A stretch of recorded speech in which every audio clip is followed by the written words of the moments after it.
రక్షణ మంత్రి రాజ్నాథ్ సింగ్ పాకిస్తాన్పై తీవ్ర విమర్శలు గుప్పించారు.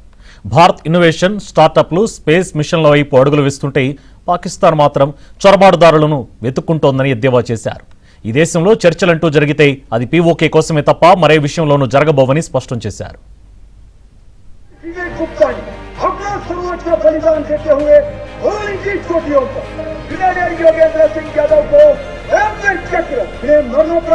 रणवीर चक्र से सम्मानित किया गया। हाईकमांड संजय कुमार को भी रणवीर चक्र से नवाजा गया।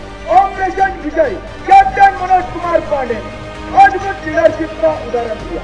उन्हें मरणोपरांत रणवीर चक्र से सम्मानित किया गया। ऑपरेशन विजय में भारतीय आर्टिलरी में कई लक्ष्य चाबा गोले दागते हुए हमारे इन्फंट्री सेना को एक के बाद एक जीत हासिल करने में मदद हो गई। కార్గిల్ యుద్ధంలో ప్రాణత్యాగం చేసిన వీర జవాన్లకు రక్షణ మంత్రి Rajnath Singh, army chief general Dheeraj Seth, senior సైనికాధికారులు నివాళులు అర్పించారు. 27వ కార్గిల్ విజయ్ దివస్ సందర్భంగా ద్రాస్లోని కార్గిల్ వార్ మెమోరియల్లో అమరవీరులకు శ్రద్ధాంజలి ఘటించారు. యుద్ధ స్మారక చిహ్నం వద్ద పుష్పగుచ్చాలతో నివాళులు అర్పించారు. ఈ సందర్భంగా సైనిక గౌరవాలతో నిర్వహించిన కార్యక్రమం ఆకట్టుకుంది. దేశ రక్షణ కోసం ప్రాణాలు అర్పించిన జవాన్ల త్యాగాలను భారత్ ఎన్నటికీ మరోదని రాజ్నాథ్ సింగ్ చెప్పారు.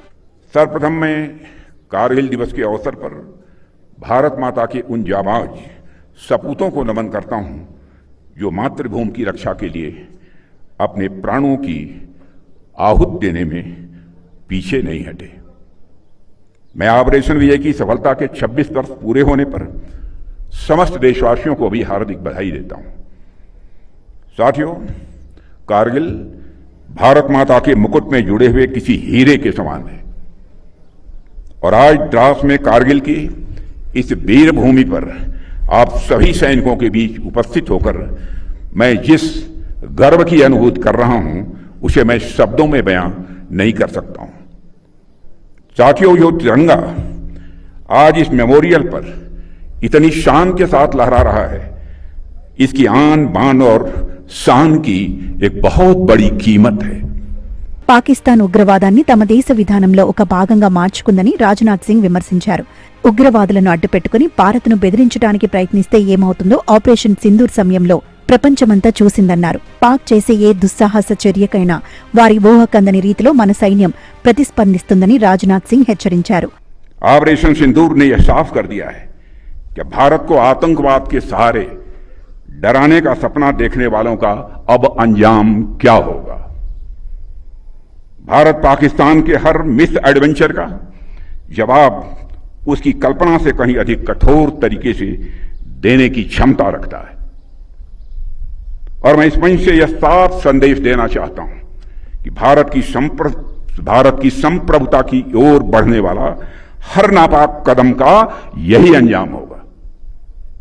साथियों, हमारा इंटेंशन साफ है कि अब पाकिस्तान से कोई बात नहीं होगी और अगर बात होगी तो सिर्फ पीओके पर ही बात होगी, जो कि भारत का हिस्सा है, जिस पर पाकिस्तान ने अवैध तरीके से कब्जा किया था. మనం డేటా సెంటర్లను నిర్మిస్తుంటే వాళ్లు ఉగ్రవాద కేంద్రాలను అభివృద్ధి చేసుకుంటున్నారన్నారు.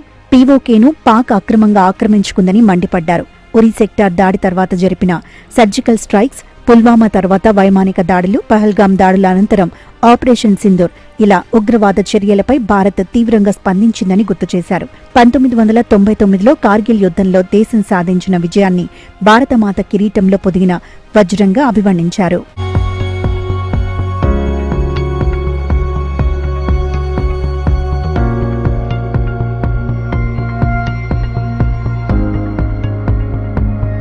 కార్గిల్ అమరవీరుల విజయ్ దివస్ సందర్భంగా తెలుగు రాష్ట్రాల్లో పలుచోట్ల నివాళులు అర్పించారు. సైనికుల త్యాగాలను ఈ సందర్భంగా స్మరించుకున్నారు.